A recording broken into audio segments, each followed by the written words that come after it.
ହାତ ବାକ୍ସ ଡକ୍ଟର ପ୍ରତିଭା ରାୟଙ୍କର ଏକ ମର୍ମସ୍ପର୍ଶୀ ଖୁବ୍ ସୁନ୍ଦର କାହାଣୀ। ଆସନ୍ତୁ ଶୁଣିବା। ବୋଉର ସେ ହାତ ବାକ୍ସ ଉପରେ ସବୁ ପିଲାଙ୍କର ଲୋଲୁପ ଦୃଷ୍ଟି, ଏମିତିକି ବାପାଙ୍କର ମଧ୍ୟ। ଶିଶୁ କାଠର ଚାରିକଣିଆ ଛୋଟ ବାକ୍ସଟିଏ, ଭିତରେ ବିଭିନ୍ନ ଆକାରର ଖୋପ ଖୋପ ହୋଇ ଡାଲାଟିଏ।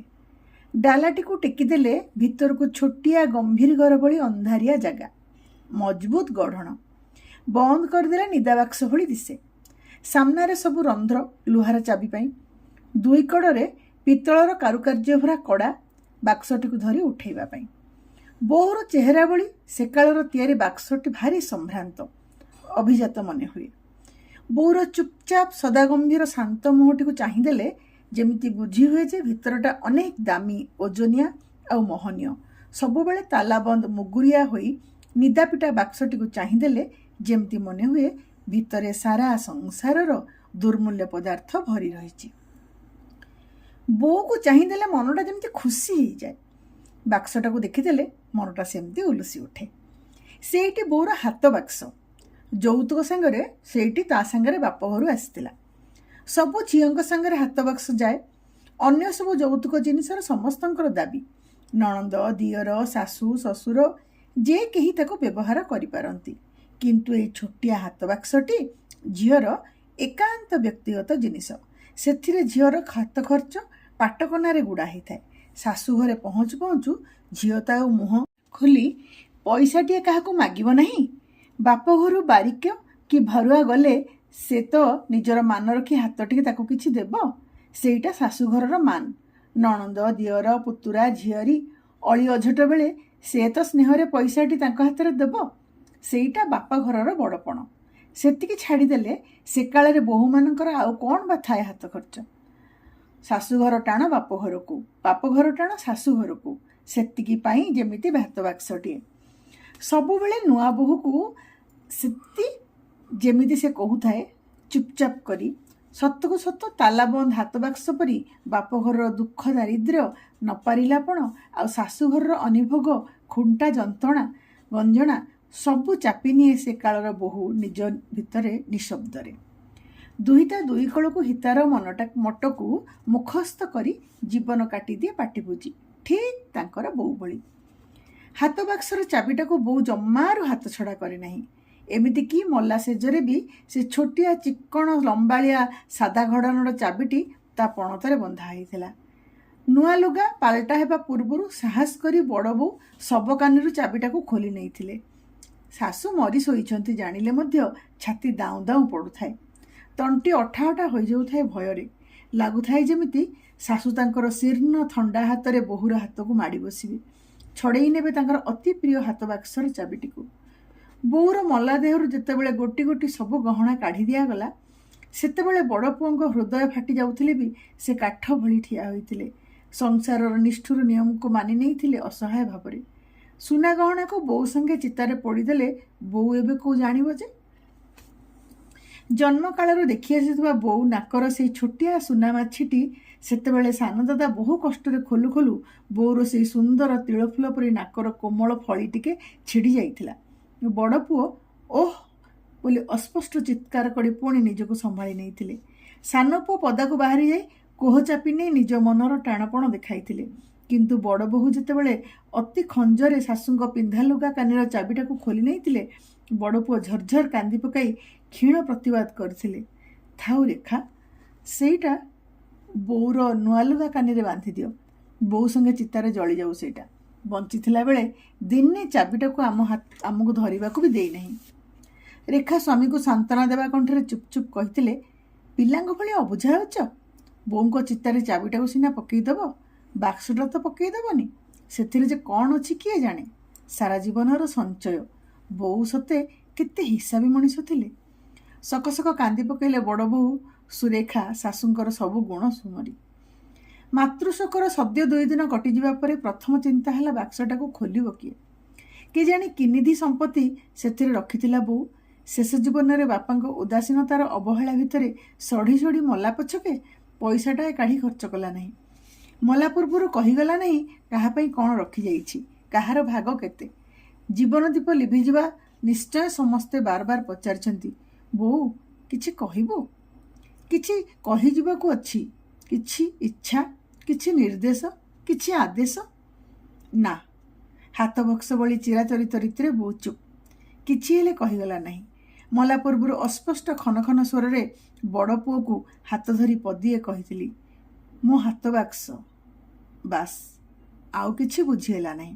ବୋଉର ସେହି ମଧୁର ସ୍ୱର ଫେରନ୍ତି ଗାଡ଼ିର ଧକ୍କାରେ ସେପାରିକୁ ଉଡ଼ି ଯାଇଥିଲା। କିନ୍ତୁ ଏକଥା ସତ ଯେ ବୋଉ କେବେ ଚାହିଁନଥିଲା ତାର ମଲା ପରେ ହାତ ବାକ୍ସର ଚାବି ବାପାଙ୍କ ହାତରେ ପଡ଼ୁ। ବାପାଙ୍କ ପ୍ରତି ବୋଉର ଭକ୍ତି, ସମ୍ଭ୍ରମ, ଆନୁଗତ୍ୟ ଏବଂ ଜଣେ ପତିଗତ ପ୍ରାଣ ପତ୍ନୀର ସମସ୍ତ କର୍ତ୍ତବ୍ୟବୋଧ ଥିବା ସତ୍ତ୍ୱେ ପ୍ରେମ ଜିନିଷଟି ଯେ ନଥିଲା ଏକଥା ହେତୁ ହେବା ଦିନୁ ସବୁ ପୁଅ ଝିଅ ଜାଣିଥିଲେ। ସେଇଟା ବୋଉର ତ୍ରୁଟି ନୁହେଁ ଏବଂ ବାପା ସେଥିପାଇଁ 100% ଦାୟୀ ବୋଲି ବୁଦ୍ଧି ହେବା ପରଠୁ ସମସ୍ତେ ହୃଦୟଙ୍ଗମ କରୁଥିଲେ। ବୋଉ ପ୍ରତି ବାପାଙ୍କର କୌଣସି ବିଶେଷ ଅନୁରାଗ ନଥିଲା। ବୋଉର ବୟସ ଥିବା ବେଳଠାରୁ ଏକଥା ବି ସବୁ ପୁଅ ଝିଅ ଜାଣିଥିଲେ। ବୋଉ ଗଧ ଭଳି ଖଟୁଥିଲା ଏବଂ ବାପାଙ୍କ ସ୍ୱଚ୍ଛ ଆୟର ସୀମିତ ପରିସର ମଧ୍ୟରେ ପାଞ୍ଚଟି ପିଲାଙ୍କୁ ଅଭାବ କ'ଣ ଜାଣିବାକୁ ନ ଦେଇ ଉପଯୁକ୍ତ ମଣିଷ କରିବାର କୁଚ୍ଛ ସାଧନା କରୁଥିଲା। ବାପା ମାସ ଶେଷରେ ବୋଉ ହାତକୁ ଦରମା ଟଙ୍କାଟା ଦେଉଥିଲେ ଏବଂ ତା ପରଦିନଠୁ ନିଜର ଅନେକ ବଦଖର୍ଚ୍ଚ ପାଇଁ ବୋଉଠାରୁ ପ୍ରତିଦିନ ଟଙ୍କା ମାଗି ନେଇଯାଉଥିଲେ। ପ୍ରତିଦିନ ବୋଉ କହୁଥିଲା, ଆଉ ଟଙ୍କା ନାହିଁ, ଧାର ଉଧାର କରି ଘର ଚଳାଉଛି। ତମେ କେତେ ଟଙ୍କା ନେଲଣି ହିସାବ ରଖିଛ? ସେସବୁ କ'ଣ ପିଲାଗୁଡ଼ା ଭୋକରେ ରହିବେ? ଏଥର ତମେ ଘର ଚଳାଅ, ମନ ଖୁସିରେ ଖର୍ଚ୍ଚ କରିବ। ଏସବୁ ପ୍ରତିଦିନ ଶୁଣି ଶୁଣି ପିଲାମାନଙ୍କର ମୁଖସ୍ଥ ହୋଇଯାଇଥିଲା ଏବଂ ଏସବୁ କହିସାରିବା ପରେ ବୋଉ ହାତ ବାକ୍ସ ଖୋଲି ବାପାଙ୍କ ଯାଇ କେତେଟା ଟଙ୍କା ନିଶ୍ଚୟ ବଢ଼ାଇ ଦେବ ଏକଥା ବି ପିଲାମାନେ ଜାଣିଥିଲେ। ପିଲାମାନେ ସ୍କୁଲରେ ଖର୍ଚ୍ଚ କରିବା ପାଇଁ କଟକ ଗଲେ ବୋଉ ଗରଗର ହୋଇ କହୁଥିଲା, ବାପ ସତେ କି 10,000 ତାଡ଼ା ତାଡ଼ା ନୋଟ ମୋ ହାତକୁ ବଢ଼େଇ ଦେଉଛନ୍ତି ଯେ ପିଲାମାନଙ୍କର ବାପାଙ୍କର ସବୁଦିନ ପଇସା ଦରକାର। ମୋ ହାତକୁ ଗୋଡ଼ ଖଣ୍ଡେ ଦିଅ, ବିକି ଭାଙ୍ଗି ଖାଅ। ଘୋଡ଼ା ତ ଖାଲି, ମୁଁ ଆଉ କ'ଣ କରିବି? ମୋ ହାତ ମାଉଁସକୁ ଖାଇଦେଲେ ତମ ବାପାର ମନ ଶାନ୍ତି ହେଇଯିବ ଯେ। ବୋଉ ପିଲାଙ୍କୁ ଗାଳି ଦେଇ ଦେଇ ବାପାଙ୍କ ଉପରେ ରାଗ ସୁଝାଏ ଏବଂ ଗାଳିଗୁଡ଼ା ଯେ ପିଲାଙ୍କର ନୁହେଁ ବାପାଙ୍କର ଏକଥା ପିଲା ଜାଣନ୍ତି। ଆହୁରି ମଧ୍ୟ ସେମାନେ ଜାଣନ୍ତି ଯେ ବୋଉ ୟା ପରେ ରାଗରେ ଗୋଡ଼ କଚାଡ଼ି କଚାଡ଼ି ତାର ଶୋଇବା ଘରକୁ ଯିବ। ଅତି ଯତ୍ନରେ ଫୁଲ ପକା ରେଶମୀ ଲୁଗା ଧଡ଼ି ସିଲେଇ ହୋଇ କଭର ଦିଆହୋଇଥିବା ହାତ ବାକ୍ସଟିକୁ ଟୁକ୍ କରି ଖୋଲିବ ଆଉ ପିଲାଙ୍କ ମନବୋଧ ହେଲା ଭଳି ପଇସାଏ 2 ପଇସା ସମସ୍ତଙ୍କ ହାତରେ ଗୁଞ୍ଚିଦେବ। ତାପରେ ପିଲାଙ୍କୁ ଗାଳି ଦେଇଥିଲା ବୋଲି ତାର ମନ ଖରାପ ହେବ ଓ ଦୂର ବର୍ଷା ପରେ ପୃଥିବୀ ନରମ ଆଉ କୋମଳ ଦିଶିବା ପରି ସେ କୋମଳ ହୋଇଯାଇ ପିଲାଙ୍କ ଦେହ ମୁଣ୍ଡ ଟିକେ ସାଉଁଳି ଦେବ। ଆହୁରି ନରମ କରି ପ୍ରଥମ ଚୈତାଳି ପବନରେ କଅଁଳିଆ ପତ୍ର ଧୀରେ ମୁଲାୟମ କରି ହଲିଯିବା ପରି ଉଦାସିଆ ଦୀର୍ଘ ଶ୍ୱାସଟି ଆସ୍ତେ ବାହାରିଯିବ ତା ଭିତରୁ। ସେ ଗୁରୁଗୁରୁ ହୋଇ କହିବ, ବାପାର ମନ ଯଦି ଏଣିକି ଟିକେ ଘର ଧରନ୍ତା ତେବେ ଏତିକି ପଇସାରେ ମୋ ଛୁଆଏ ଢେର ଖାଆନ୍ତେ, ଢେର ପିନ୍ଧନ୍ତେ। ପଇସାଏ 2 ପଇସା ପାଇଁ ବାର ନରଖର ହୋଇ ଗାଳି ଶୁଣନ୍ତେ କାହିଁକି? ବୋଉଠାରୁ ପଇସା ନେଇ ସାରିବା ପରେ ମଧ୍ୟ ପିଲାଏ ଯେମିତି ଜାଣିଲା ଭଳି ଏତିକି ପାଇଁ ଅପେକ୍ଷା କରି ରହିଥାନ୍ତି। ବୋଉର କଅଁଳ ହାତର ଛୁଆଁ ଲାଗିଲା ପରେ ତାଙ୍କର ବାହୁରେ ଚାହୁଁ ଚାହୁଁ ଡେଣା ଗଜୁରିଯାଏ ଏବଂ ସେମାନେ ଡେଇଁ ଡେଇଁ ସ୍କୁଲକୁ ଚାଲିଯାଆନ୍ତି।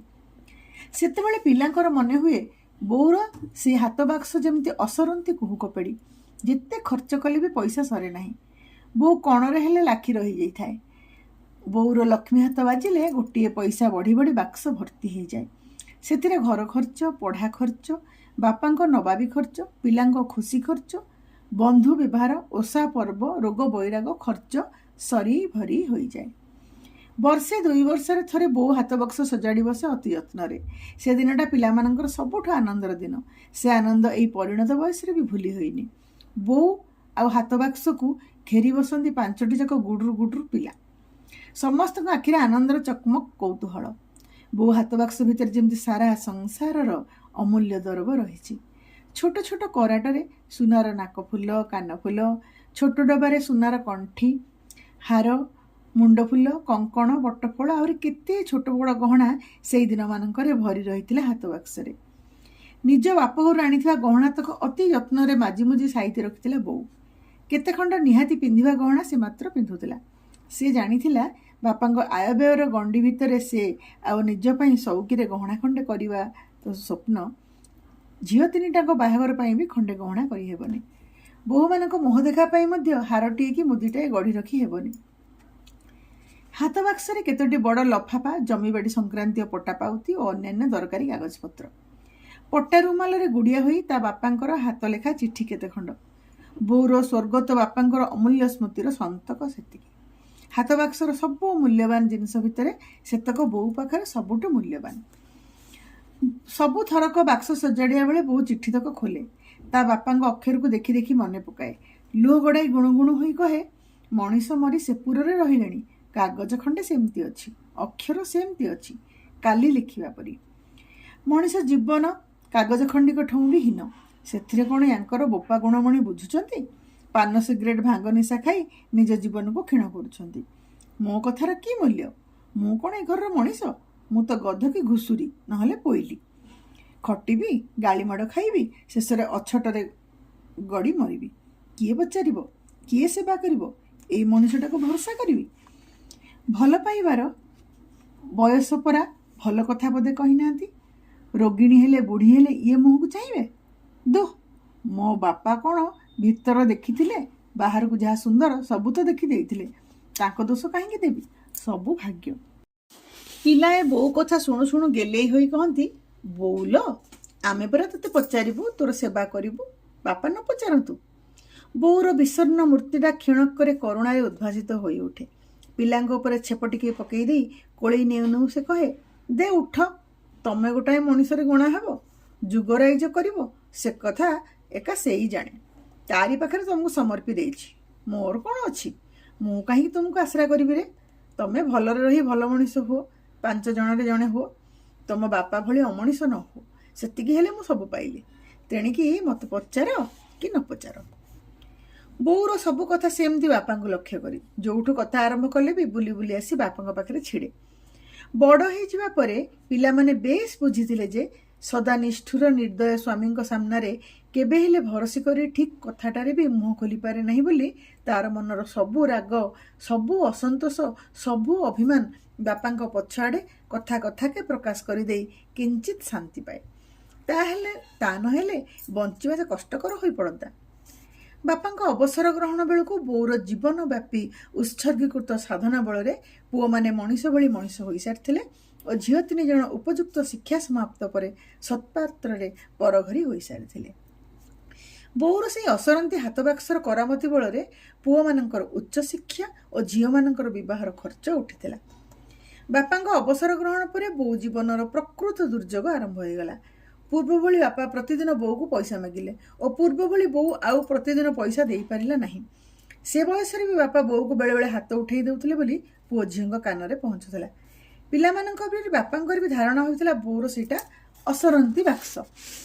ପୁଅମାନେ ବୋଉକୁ ପାଖକୁ ନେଇଯିବା ପାଇଁ ଚାହିଁଲେ ବୋଉ ରାଜି ହୁଏ ନାହିଁ। କହେ, ଚୋରକୁ ମାନ କରି ଖପରାରେ ଖାଇବି। ଅମଣିଷ ଲୋକଟା ଉପରେ ମାନ କରି ପୁଅ ଝିଅଙ୍କ ପାଖରେ ଆରାମ କଲେ ସେ କ'ଣ ବୁଝିବେ? ଓଲଟି ଘର ଦ୍ୱାର ବିକି ଭାଙ୍ଗି ଉଡ଼େଇ ଦେବେ, ନିଜ ଦେହକୁ ସତ୍ୟାନାଶ କରିଦେବେ। କାହାର କ୍ଷତି ହେବ? ତମରି ମାନଙ୍କ ବାପର ତ। ବେଳେବେଳେ ପୁଅ ଝିଅ ବି ବୋଉ ଉପରେ ଚିଡ଼ି ଯାଇ କହନ୍ତି, ପଡ଼ିଥାଉ ସେଇଠି ଜୀବନ ସାରା, ଖାଉଥାଉ ମାଡ଼ଗାଳି। ଦିନ କେତେ ଚାଲି ଆସିଲେ ବାପା ସିନା ବୋଉର ମହତ୍ଵ ବୁଝନ୍ତେ, ଗୋଡ଼ ହାତ ଧରି ଡାକି ଦିଅନ୍ତେ। ଏକଥା ଶୁଣି ବୋଉ ହସି ଦେଇ କହେ, ବୋଉ ମଲା ପରେ ବି ତମ ବାପା ଭଲା ବୋଉର ମହତ୍ଵ କୋଉ ବୁଝିବେ? ତାଙ୍କର କ'ଣ ମନ ଅଛି, ହୃଦୟ ଅଛି? ଲୋକ ଲଜ୍ଜାକୁ ଜୀବନ ସାରା ପଡ଼ି ରହିଛି ସିନା, ତମରି ମାନଙ୍କ ମୁହଁକୁ ଯାଇ ଜୀବନ ହାରି ନାହିଁ ସିନା। ପୁଅ ଝିଅ ପୁଣି କହନ୍ତି, ଆମେ ପ୍ରତି ମାସରେ ଆଣିକି ବେଶୀ ଟଙ୍କା ପଠେଇବୁ, ବାପାଙ୍କୁ ଦବୁ, ଏତେ ମାଡ଼ଗାଳି ଖାଇବୁନି। ବୋଉ ଆଖି ଦେଖେଇ କହେ, ପୁଅର ବଦ ଖର୍ଚ୍ଚ ପାଇଁ ବାପା ଟଙ୍କା ଦେବା ଯେମିତି ଅନ୍ୟାୟ, ବାପାର ବଦ ଖର୍ଚ୍ଚ ପାଇଁ ପୁଅ ଟଙ୍କା ଦେବା ବି ସେମିତି ଅନୁଚିତ। ମୁଁ ଥିବା ଯାଏ ତମ ବାପାଙ୍କର ଅଭାବ ହେବ ନାହିଁ, ତା ବୋଲି ପିଲାଙ୍କ ଝାଳ ବାଦନରେ ବାଜେ ଖର୍ଚ୍ଚ ମୁଁ କରେଇ ଦେବିନି। ତମ ଟଙ୍କାରେ ନିଜ ଘରଟି ମାନ ଭଲରେ ଚଳା, ବିପଦ ଆପଦକୁ 2 ପଇସା ସଞ୍ଚି ରଖ। ତମକୁ ମୁଁ ଚାହିଁ ବସିନି, ଘରେ ଧାନ ଚାଉଳ ଅଛି, ଆମେ ଚଳିଯିବୁ। ସତକୁ ସତ ବାପାଙ୍କ ପାଖରେ ଯେମିତି ବୋଉ ନିଜର ସଉକ ପାଇଁ କେବେ କିଛି କଟାଳ କରିନାହିଁ, ପାରିଲା ପୁଅମାନଙ୍କ ପାଖରେ ବି କେବେ ନିଜର ହାତ ଖର୍ଚ୍ଚ ପାଇଁ ଅଳି ଅଭିଯୋଗ କରିନାହିଁ। ମା ଲକ୍ଷ୍ମୀ ଭଳି ବାପାଙ୍କର ରୋଜଗାର ନଥାଇ ବି ତାର ହାତ ବାକ୍ସ କେବେ ଶୂନ୍ୟ ହୁଏ ନାହିଁ। କେଜାଣି କେତେ ସେ ସଞ୍ଚିଛି ହାତ ବାକ୍ସ ଭିତରେ। ଶେଷ ବେଳକୁ ବୋଉ ଆଉ ଗୋଟିଏ ବି ପଇସା ବାପାଙ୍କୁ ଦେଲା ନାହିଁ। ବାପା ମାଗିଲେ ଖିଙ୍କାରି ହେଇ କହେ, କୋଉଠୁ ଆଣିବି? ବାକ୍ସ ତ ଝଡ଼ାଝଡ଼ି। ତମର ବିଡ଼ି ସିଗାରେଟ୍ ଖର୍ଚ୍ଚ ପାଇଁ ପୁଅମାନଙ୍କ ପାଖରେ ମୁଁ ହାତ ପାତି ପାରିବେ ନାହିଁ। ତେଣିକି ତମେ ଯାହା କର। ବାପା କହନ୍ତି, ମୋତେ ଚାବିଟା ଦିଅ, ମୁଁ ନିଜେ ଦେଖିବି। ବୋଉ ଚମକି ଯାଇ କହେ, ଅସମ୍ଭବ, ମୁଁ ମଲା ପରେ ବି ତମେ ସେ ବାକ୍ସ ଖୋଲିପାରିବନି। ପିଲାଙ୍କୁ କହିବି ପଛକେ ମୋ ସାଙ୍ଗେ ବାକ୍ସଟାକୁ ନିଆଁରେ ପକାଇଦେବେ, ହେଲେ ତମେ ଛୁଇଁ ପାରିବନି। ସେଇ ବାକ୍ସଟାକୁ ନେଇ ବାପାଙ୍କର ବୋଉ ଉପରେ ଅତ୍ୟାଚାର ବଢ଼େ ପଛକେ ବୋଉ ଚାବିଟା ବଢ଼େଇ ଦିଏନି ତାଙ୍କ ହାତକୁ। ଶୂନ୍ୟ ବାକ୍ସଟା ଖୋଲି ଦେଖିଦେଲେ ବି ସେ ବଳେ ଚୁପ୍ ହୋଇ ରହନ୍ତେ। ସବୁ ଅଶାନ୍ତି ତୁଟିଯାଆନ୍ତା। ବୋଉର ଏ ଜିଦ୍ ପାଇଁ ପିଲାମାନେ ବି ବେଳେବେଳେ ଚିଡ଼ିଯାଆନ୍ତି। ବୋଉ ବୁଢ଼ୀ ହେବାରୁ ଜିଦିଆ ହେଇଗଲେଣି ବୋଲି ସେମାନେ ଭାବନ୍ତି। ବୋଉ କିନ୍ତୁ ପ୍ରତିଦିନ ହାତ ବାକ୍ସଟାକୁ ଥରେ ହେଲେ ଖୋଲେ। କବାଟ କିଳି କ'ଣ କରେ କେଜାଣି? କବାଟ ଖୋଲିଲା ବେଳକୁ ତାର ବିଷର୍ଣ୍ଣ ମୁହଁଟା ମଉଳା ଫୁଲରେ ପାଣି ଛିଞ୍ଚିଲା ପରି ସାମାନ୍ୟ ହସିଲା ହସିଲା ଦିଶୁଥାଏ। ବାପା ରକ୍ତ ଚାଉଳ ଚୋବେଇ କହନ୍ତି, ନିକୁଚ୍ଛା ଘର ଝିଅଟା, ପ୍ରତିଦିନ କବାଟ କାଳି ଟଙ୍କା ଗଣୁଥା, ସାଙ୍ଗରେ ନେଇକରି ଯିବୁ। ମଲା ପରେ ସବୁ ଯଦି ଏକା ଦିନେକେ ଉଡ଼େଇ ନ ଦେଇଛି। ପିଲାମାନେ ବି ଭାବନ୍ତି ବୋଉ କବାଟ କାଳି ଟଙ୍କା ଗଣୁଛି, ତା ନହେଲେ ଖାଲି ବାକ୍ସଟାକୁ ପ୍ରତିଦିନ ଖୋଲି କରୁଛି କ'ଣ? ବାପାଙ୍କୁ ଚାବିଟା ଦେଉନି କାହିଁକି? ବୋହୂମାନେ ଭାବନ୍ତି। ତେବେ ବି ଶାଶୁଙ୍କର ବାପଘରର ନିଦା ଗହଣା ଗାଣ୍ଠି କିଛି ରହିଛି, ସଞ୍ଚୟ ପଇସା ବି କିଛି ଅଛି।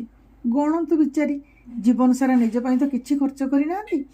ଏବେ ଯଦି ସଞ୍ଚି ରଖିଥାନ୍ତି ତେବେ ତାହା ମଧ୍ୟ ନିଜ ପାଇଁ ନୁହେଁ, ତାଙ୍କ ଅନ୍ତେ ଆଉ ତାକୁ କିଏ ଭୋଗ କରିବ? ପୁଅମାନେ ତ। ବୋଉର ବୟସ ଏମିତି କିଛି ହୋଇନଥିଲା। ବାପାଙ୍କର ଜୀବନଯାକର ନିର୍ଦ୍ଦୟ ଅତ୍ୟାଚାର ଆଉ ପ୍ରେମଶୂନ୍ୟ ଦାମ୍ପତ୍ୟ ତା ଭିତରଟାକୁ ପୋଲା କରିଦେଇଥିଲା। ସେ ହଠାତ୍ ଥରେ ବିଛଣା ଧରିଲା ତ ଆଉ ଉଠିପାରିଲା ନାହିଁ। ମାତ୍ର କେତେଟା ଦିନର ଅସୁସ୍ଥତା ଭୋଗି ସେ ଚାଲିଗଲା। ବୋଉର ରୋଗଶଯ୍ୟା ପାଖରେ ପିଲାଏ ବାପାଙ୍କୁ ଦୋଷ ଦେଇ ଚୁପ୍ ଚୁପ୍ କଥାବାର୍ତ୍ତା ହେଉଥିବାର ଶୁଣି ସେ କହୁଥିଲା, ତମ ବାପା ପ୍ରଥମରୁ ଏମିତି ନଥିଲେ ରେ, ସେ କେତେ ଭଲ ମଣିଷ ଥିଲେ। ବାହାଘରର କେଇଟା ମାସ ପରେ ଚାକିରି କରିବାକୁ ଆସିଲେ। ମୁଁ ଥାଏ ଗାଁରେ, ସେତେବେଳେ କେତେ ଭଲ ଥିଲେ। ତାଙ୍କ ପାଖରେ ସହରକୁ ରହିବା ପାଇଁ ଆସିଲା ବେଳକୁ ସେ ବଦଳି ଗଲେଣି। ସାଙ୍ଗମେଳରେ ପଡ଼ି ବଦଭ୍ୟାସରେ ପଇସା ଉଡ଼େଇ ମଣିଷ ପଣିଆ ଭୁଲିଗଲେଣି। ଯେତିକି ଦିନ ତାଙ୍କଠାରୁ ଦୂରରେ ଗାଁରେ ଥିଲି, ତାଙ୍କ ଭଲ ପଣିଆର ପ୍ରଶଂସା ଶୁଣି କେତେ ଶାନ୍ତିରେ ଥିଲି। ବାସ୍ ସେତିକି ମୋର ସୁଖ। ତାପରେ ସବୁ ତ ନିଆଁ ଲାଗିଗଲା। ବାପା ଯେ କେବେ ଦିନକ ପାଇଁ ବୋଉ ପ୍ରତି ଭଲ ଥିଲେ ଏବଂ ବାପା ବୋଉଙ୍କ ଭିତରେ ଯେ କେବେ ପ୍ରେମର ସମ୍ପର୍କ ଥିଲା, ସେ କଥା ପିଲାମାନଙ୍କର ବିଶ୍ୱାସ ହୁଏ ନାହିଁ। ସେ କଥା ସେମାନେ କେବେ ଦେଖି ନାହାନ୍ତି। ବୋଉ ମଲା ପରେ ମଧ୍ୟ ବାପାଙ୍କୁ ଦୁଃଖ କରିବାର ଦେଖି ନାହାନ୍ତି, ଲୁହ ଗଡ଼େଇବାର ଦେଖି ନାହାନ୍ତି। ବୋଉ ପାଇଁ ବାପାଙ୍କ ମନଟା ପଥର ପରି ନିବୁଜ। ଆଜି ବୋଉ ହାତ ବାକ୍ସର ଚାବିଟାକୁ ନେଇ ଚିନ୍ତା ଘାରିଛି ସମସ୍ତଙ୍କୁ। କିଏ ଖୋଲିବ? କିଏ? କାହାରି ସାହସ ହେଉନାହିଁ। ବୋଉ କାହାକୁ ସେ ଅନୁମତି ଦେଇ ଯାଇନାହିଁ, ବରଂ ବାପାଙ୍କୁ ଧମକ ଦେଇ କେତେଥର କହିଛି ହାତ ବାକ୍ସଟାକୁ ତା ଚିତାରେ ଜଳେଇ ଦେବାକୁ ପୁଅମାନଙ୍କୁ କହିଯିବ ବୋଲି। ଯାହା ବି ହେଉ ହାତ ବାକ୍ସ ଖୋଲିବାକୁ ହେବ। ନିଶ୍ଚୟ କିଛି ମୂଲ୍ୟବାନ ଗହଣା, କିଛି ଟଙ୍କା ବୋଉ ରଖିଯାଇଥିବ। ହାତ ବାକ୍ସ ଶୂନ୍ୟ ହେବାର ନୁହେଁ। ଶେଷ ପର୍ଯ୍ୟନ୍ତ କାହାରି ସାହସ ହେଲା ନାହିଁ। ଶେଷକୁ 18 ବର୍ଷର କଲେଜ ପଢ଼ୁଆ ନାତି ଉଦୟ ହାତରେ ଚାବିଟି ଦିଆଗଲା। ସେଇ ଖୋଲୁ। ସେ ବରଂ ପିଲାବେଳେ କେତେଥର ଜିଦ୍ କରି ଚାବି ନେଇ ବୋଉର ହାତ ବାକ୍ସ ଖୋଲିଛି, କିନ୍ତୁ ପୁଅମାନଙ୍କୁ କେବେ ବି ବୋଉ ସେ ଅନୁମତି ଦେଇନି।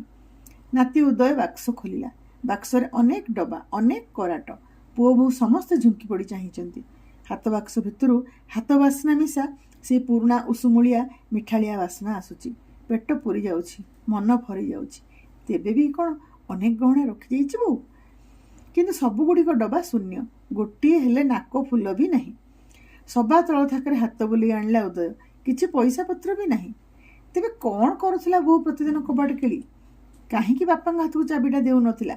ଉଦୟ ଆଉଥରେ ସବୁ କ'ଣ ଦରାଣ୍ଡି ଆଣିଲା। ତଳ ଥାକରେ ପିତ୍ତଳର କାରୁକାର୍ଯ୍ୟ ଭରା ଡବାଟିଏ ପାନ ଡବା ପରି। ତା ଭିତରେ ଇଏ କ'ଣ? ଚାରିଭାଙ୍ଗ ହୋଇ ଚିଠିଟିଏ। ଚିଠି ଭିତରେ ଗୋଟିଏ ନବଯୁବକର ଫଟୋ। ଫଟୋର ହଳଦିଆ ଛାପି ଛାପିକା ରଙ୍ଗରୁ ଏକଥା ସ୍ପଷ୍ଟ ଯେ ସେ ଯୁବକ ଜଣକ ଏବେ ବୃଦ୍ଧ ହୋଇସାରିଥିବ। ତେବେ କ'ଣ ବୋଉର କେହି ପ୍ରେମିକ ଥିଲେ?